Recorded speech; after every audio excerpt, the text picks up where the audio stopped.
सुप्रजा रामपूर्वा सन्ध्या प्रवर्तते। उत्तिष्ठ नरशार्दूल कर्तव्यं दैवमानिकम्। कौसल्या सुप्रजा रामपूर्वा सन्ध्या प्रवर्तते। उत्तिष्ठ नरशार्दूल कर्तव्यं दैवमानिकम्। उत्तिष्ठोत्तिष्ठ गोविन्द उत्तिष्ठ गरुडध्वज। उत्तिष्ठ कमलाकान्त त्रैलोक्यं मङ्गलं कुरु। उत्तिष्ठोत्तिष्ठ गोविन्द उत्तिष्ठ गरुडध्वज।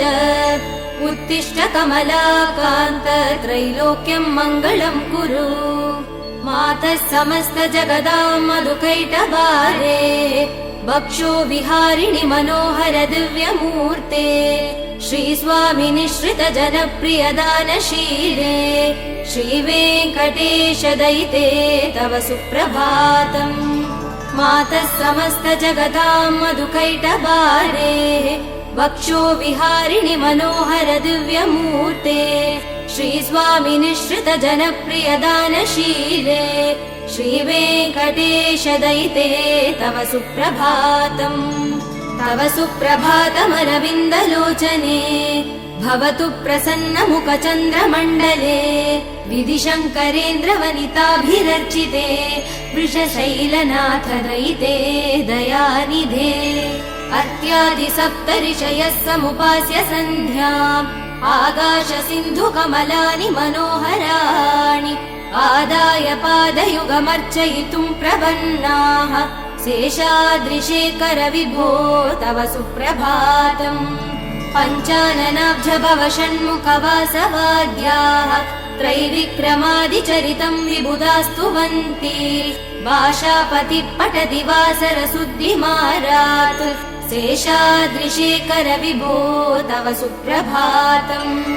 ईषत् प्रफुल्ल सरसीरुहनारिकेल भूगद्रुमादिसु मनोहर पालिकानाम्। आवादिमन्दमनिलः सह दिव्यगन्धैः। शेषाद्रिशेखर विभो तव सुप्रभातम्। उन्मील्य नेत्रयुगमुत्तम पञ्चरस्ताः।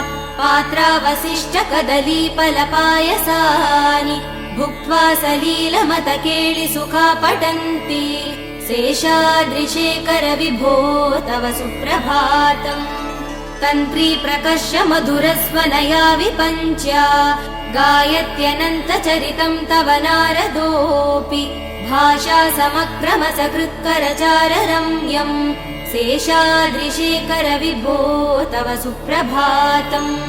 भृङ्गावली च मकरन्दरसानुवित्त जङ्गारगीत निनतैः सह सेवनाय। निर्यात्युपान्त सरसी कमलोदरेभ्य। शेषाद्रिशेखर विभो तव सुप्रभातम्। योषा गणेन वरदग्नि विमध्यमाने। घोषालयेषु दधिमन्तन तीव्र घोषाः।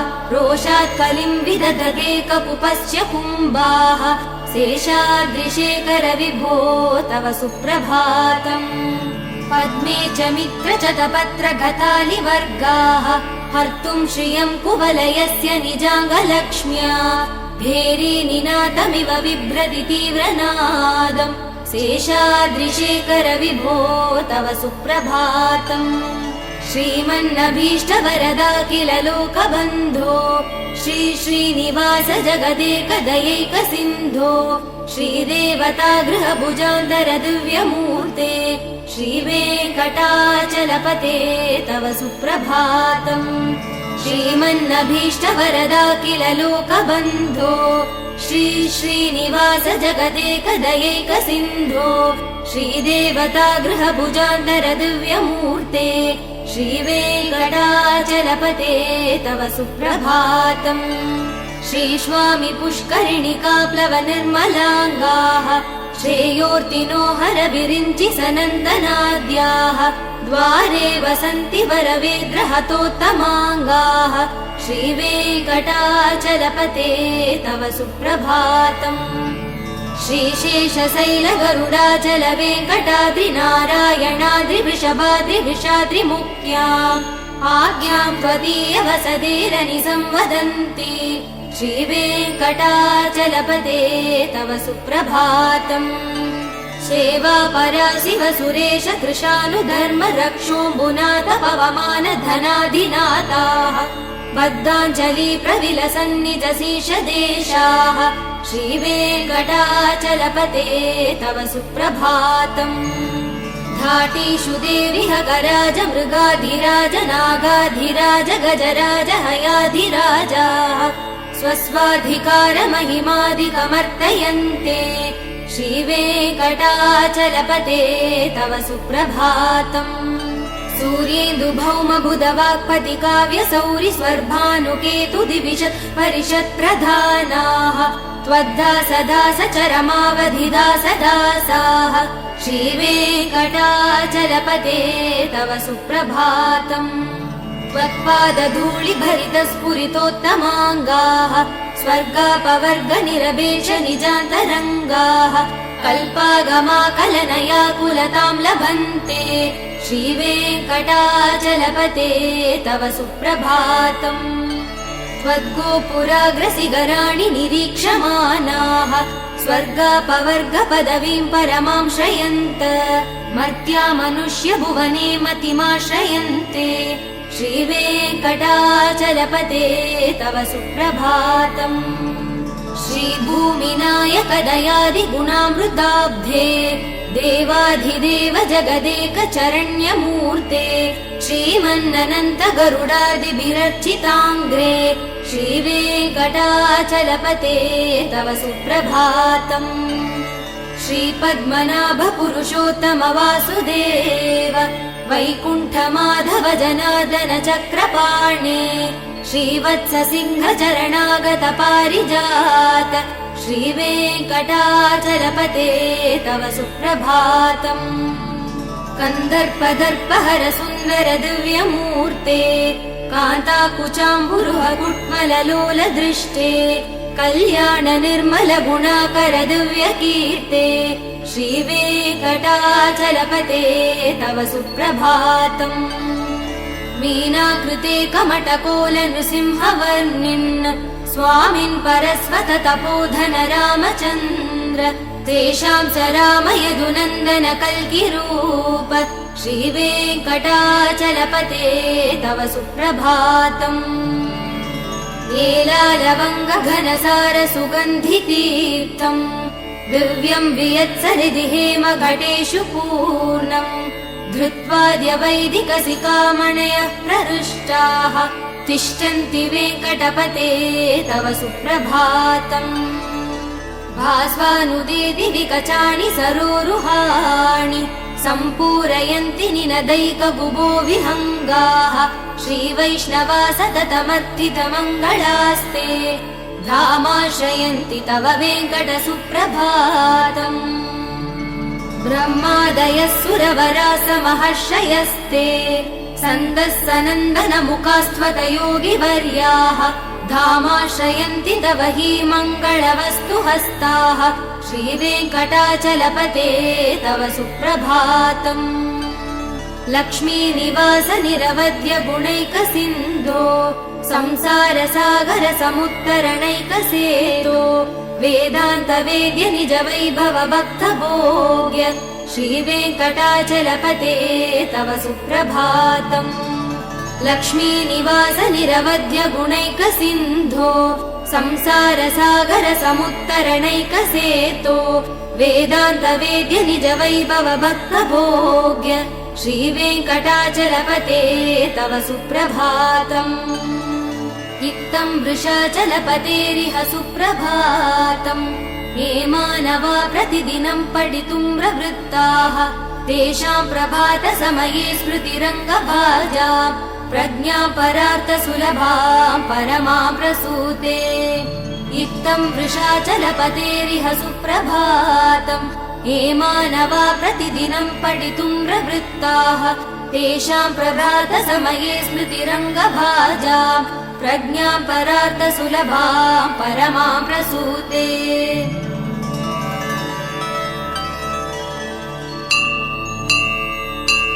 कमलाकुचूचुक कुङ्कुमतो नियतारुणिता तुलनीलतनो कमलायतलोचन लोकपते विजयी भव वेङ्कटशैलपते कमलाकुचूचुक कुङ्कुमतो नियतारुणितातुलनीलतनो कमलायतलोचन लोकपते विजयी भव वेङ्कटशैलपते सचतुर्मुख षण्मुख पञ्चमुख प्रमुखाखिल दैवतमौलिमणे शरणागत वत्सल सारनिधे परिपालय मां वृषशैलपते अतिवेलतया तव दुर्विषहै अनुवेलकृदै प्रपराध सदैः हरितं त्वरितं वृषशैलपते परया कृपया परिपाहि हरे अधिवेङ्कटशैलमुदारमते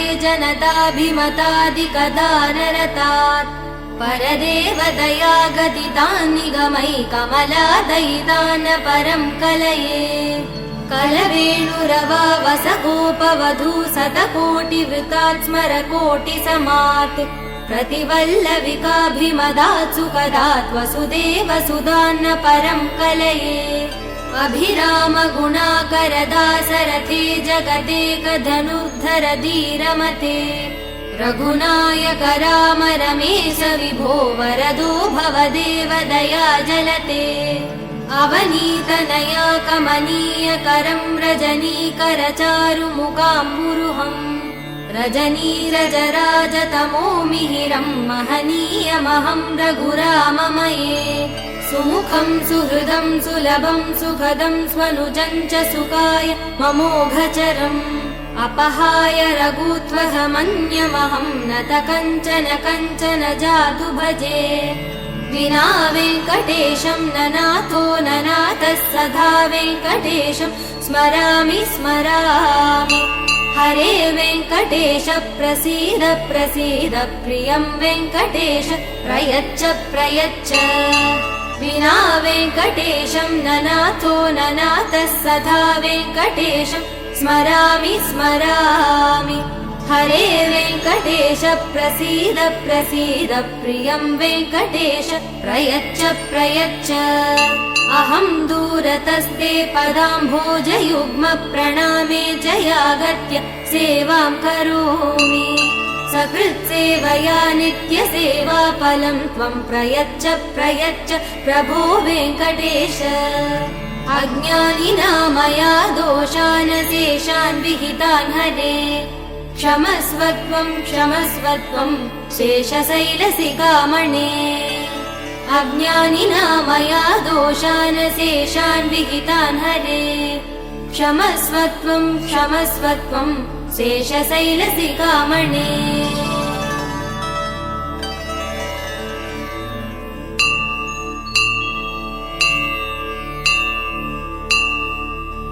ईशानां जगतोऽस्य वेङ्कटपते विष्णो परां प्रेयसी तद्वक्षस्थलनित्यवासरसिकां तक्षान्ति संवर्धिनीं पद्मालङ्कृतपाणिपल्लवयुगां पद्मासनस्तां श्रियम् वात्सल्यादिगुणोज्ज्वलां भगवतीं वन्दे जगन्मातरम् ईशानां जगतोऽस्य वेङ्कटपते विष्णो परां प्रेयसी तद्वक्षस्थलनित्यवासरसिकां तक्षान्ति संवर्धिनीं पद्मालङ्कृतपाणिपल्लवयुगां पद्मासनस्तां श्रियम् वात्सल्यादिगुणोज्ज्वलां भगवतीं वन्दे जगन्मातरम् श्रीमन्कृपाजलनिधे श्रुत सर्वलोक सर्वज्ञ शक्तनत वत्सल सर्वशेषिन् स्वामिन् सुशील सुलभाश्रित पारिजात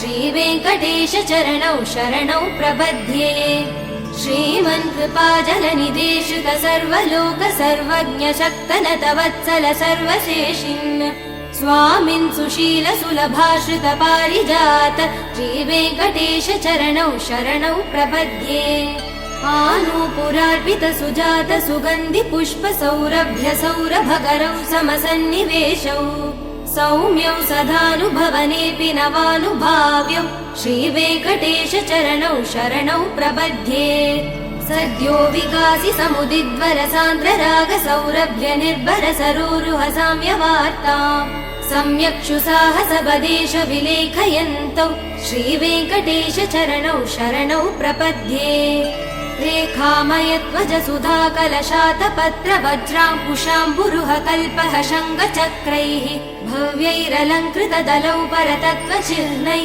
श्रीवेङ्कटेश चरणौ शरणौ प्रपद्ये ताम्रोधरद्युति पराजित पद्मरागौ बाह्यैर्महोभिरविभूत महेन्द्रनीलौ उद्यन्नकांशुभिरुदस्त शशाङ्कभासौ श्रीवेङ्कटेश चरणौ शरणौ प्रपद्ये सप्रेम भीति कमलाकर पल्लवाभ्याम् संवाहनेऽपि शबदिक्लममादधानौ कान्ताववाङ्मनस गोचर सौकुमार्यौ श्रीवेङ्कटेश चरणौ शरणौ प्रपद्ये लक्ष्मी महीतदनुरूप निजानुभावनीलादिदिव्य महिषीकर पल्लवानाम् आरुण्य संक्रमण दक्किल सान्द्ररागौ श्रीवेङ्कटेश चरणौ शरणौ प्रपद्ये नित्यानमद्विधि शिवादि किरीट कोटि प्रत्युक्त दीप्त नवरत्न महप्ररोहैः नीराजनाभिधि मुदारमुपादधानौ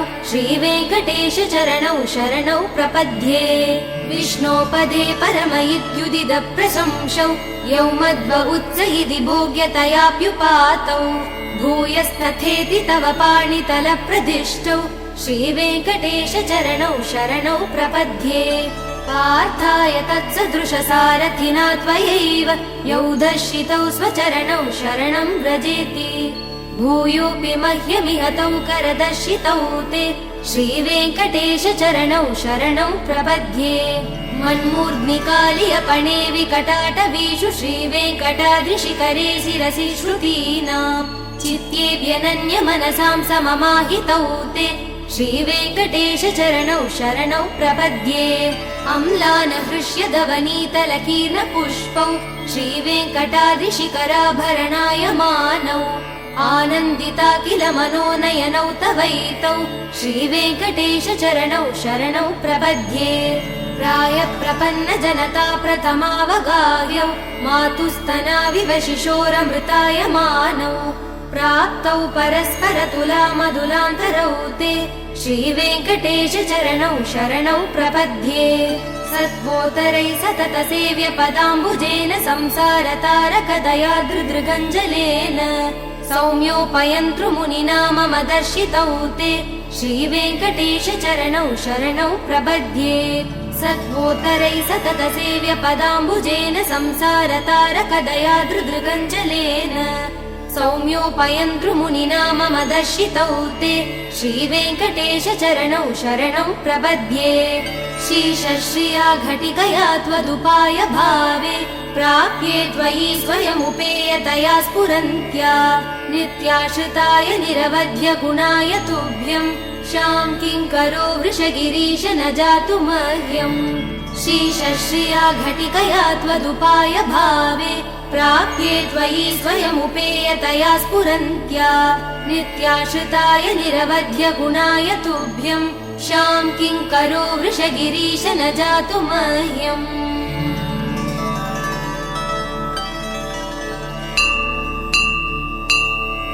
श्रियः कान्ताय कल्याणनिधये निधयेत्तिनाम् श्रीवेङ्कटनिवासाय श्रीनिवासाय मङ्गलम् श्रियः कान्ताय कल्याणनिधये निधयेत्तिनाम् श्रीवेङ्कटनिवासाय श्रीनिवासाय मङ्गलम् लक्ष्मी सविभ्रमालोकः सुभ्रू विभ्रम चक्षुषे चक्षुषे सर्वलोकानां वेङ्कटेशाय मङ्गलम् श्रीवेङ्कटाद्रिशृङ्गाग्रमङ्गलाभरणाङ्ग्रये मङ्गलानां निवासाय श्रीनिवासाय मङ्गलम् सर्वावयव सौन्दर्य सम्पदा सर्वचेतसां सदा सम्मोहनायास्तु वेङ्कटेशाय मङ्गलम् नित्याय निरवध्याय सत्यानन्द चिदात्मने